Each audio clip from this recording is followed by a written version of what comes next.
നമസ്കാരം. രേവതി നക്ഷത്രത്തെക്കുറിച്ചാണ് പറയുന്നത്.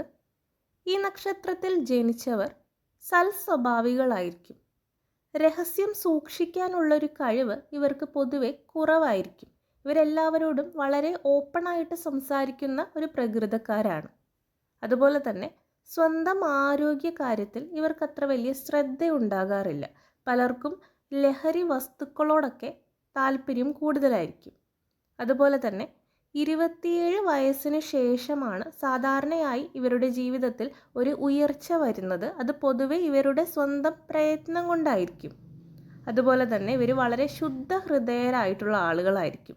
ജ്ഞാനികളും കലാകാരന്മാരൊക്കെ ആയിരിക്കും.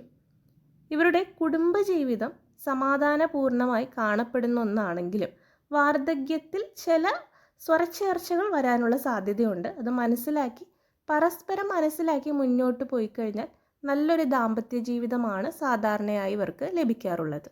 ഈ നക്ഷത്രത്തിൽ ജനിച്ച സ്ത്രീകൾ സൗന്ദര്യം, അഭിമാനം, ഭർതൃഭാഗ്യം, സന്താനഭാഗ്യം എന്നിവയാൽ അനുഗ്രഹപ്പെട്ടവരായിരിക്കും.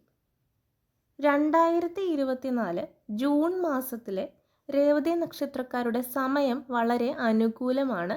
അതായത് പ്രതീക്ഷിക്കാത്ത ചില ഭാഗ്യങ്ങളൊക്കെ ഇവരുടെ ജീവിതത്തിൽ കടന്നു വരും. പ്രത്യേകിച്ച് സാമ്പത്തികമായിട്ടൊരു ഉയർച്ചയൊക്കെ കാണുന്നുണ്ട്. അതുപോലെ തന്നെ വിവാഹം നടക്കാനുള്ള സാധ്യതകളുമുണ്ട്. ഇഷ്ടവിവാഹം നടക്കും. പ്രത്യേകം ശ്രദ്ധിക്കേണ്ട ഒരു കാര്യം കൂട്ടുകെട്ടുകൾ സൂക്ഷിക്കുക എന്നുള്ളതാണ്.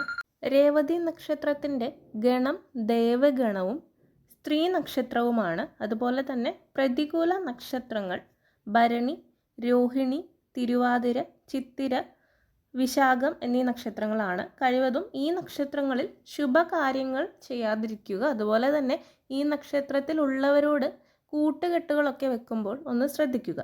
മൃഗം ആനയും, പക്ഷി മയിലും, വൃക്ഷം ഇരിപ്പയുമാണ്.